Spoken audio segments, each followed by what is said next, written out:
Hi,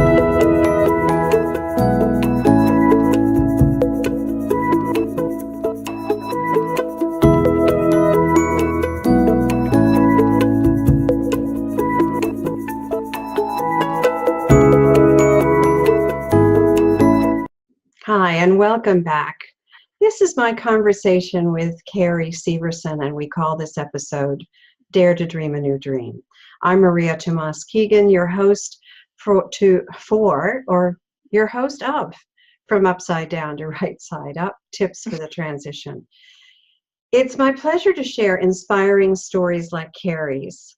These are stories of figuring out how to move through life's inevitable trials and tribulations and come out on top in triumph.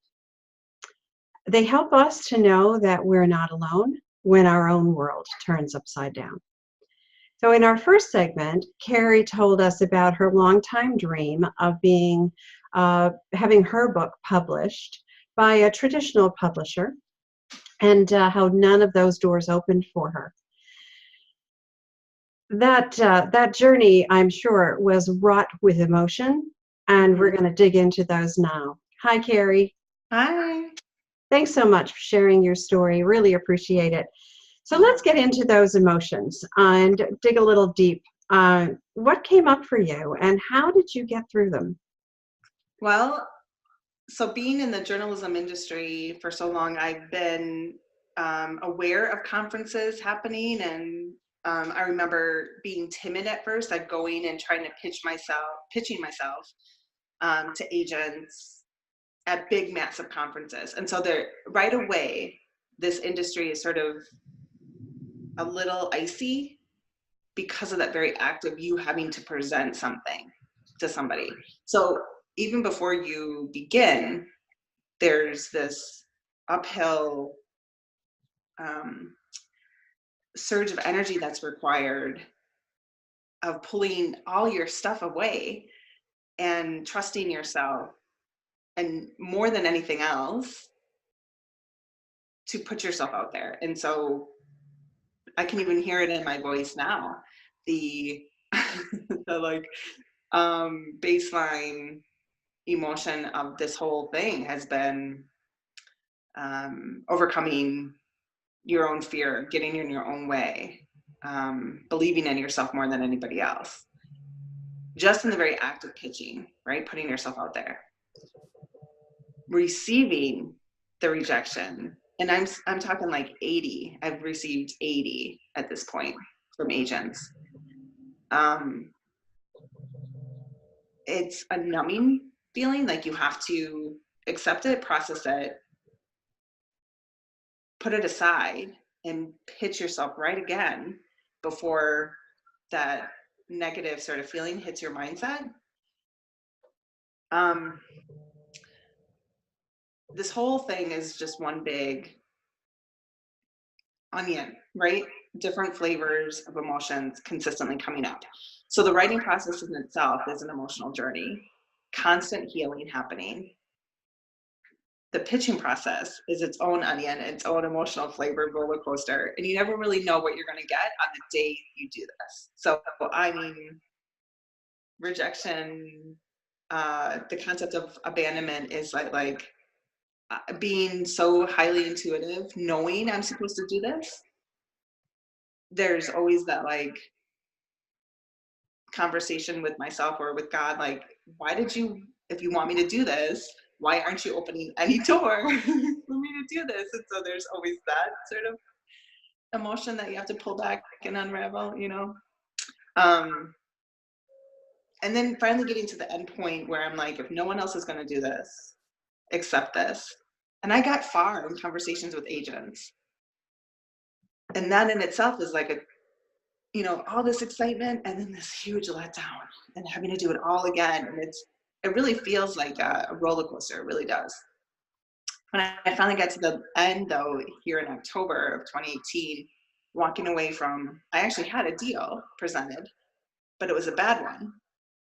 I didn't want to be associated with the founder because his energy and arrogance is just something I didn't want to put my I spent so long doing this. I didn't want to put my project in his hands.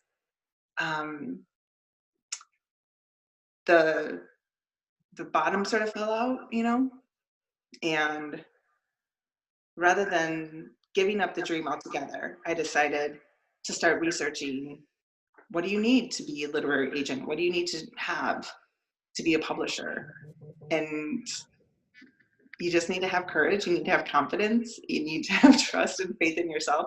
And I'd like to think that this whole journey I've been on, those are the flavors of emotions that I've had to pull out and present more than anything else. Does that make sense? Oh, it makes such perfect sense. A word comes to my mind, Carrie, when I hear you telling that story, that 80 rejections. I can't imagine it myself. But the word that comes to me is resilience. So you, as a journalist, as a writer, as one who has pitched her work for years, has to, you got to develop a bit of a thick skin, right? So that resilience, it has to come from somewhere deep inside for you. And that's one of the things I love about this story, that you've learned how to take all that rejection and that feeling of abandonment, like nobody wants what you've written. And yet that this is what you're supposed to do. And come on, God, how come you haven't made this a little easier for me, right? Right. It's so fascinating too, because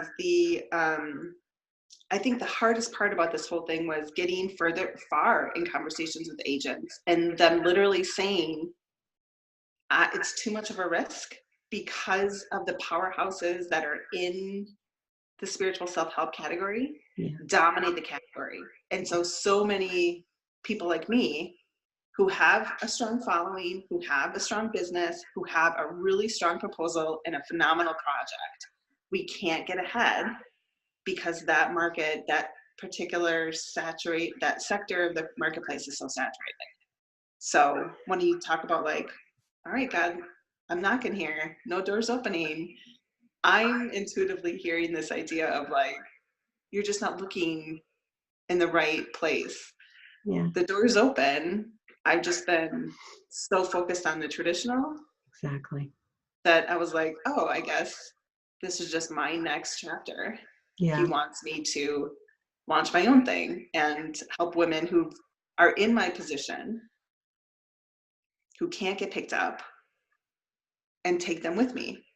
So the whole thing has been one gigantic roller coaster. It really has. I am so certain of that, and I love what you're doing, because what you're sharing with us is that we can dare to dream a new dream, even when, and I go through this with my clients a lot, when they're going through major life changes, shifts in their norm, and their dreams are shattered, and they think there's no other choice, that there's no other option, and we focus on that closed door so much that we don't, like you just said, we don't even see that there's a window over here that's kind of edging open. It's a different color. It's a different colored door. It's a window. It's some other opening.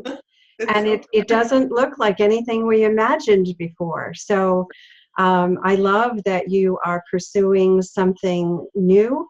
And I love what you said. I'm going to take all those other women who are having the same problem I am, taking them with me. So congratulations for doing that, Carrie. I'm so inspired by you. I really am. And I know that although the audience of the journey that many in our audience are going through may not be the same as yours. They may not be writers. They may not be pitching. And they may not have had that kind of rejection, but I know that they've felt those emotions. So they will resonate with that, I am sure. The other thing I'm certain of is that this journey has taught you a lot of lessons, and there's a lot of wisdom for you to share. So I would love for you to do that with us in our next segment. Would you? I will. Great.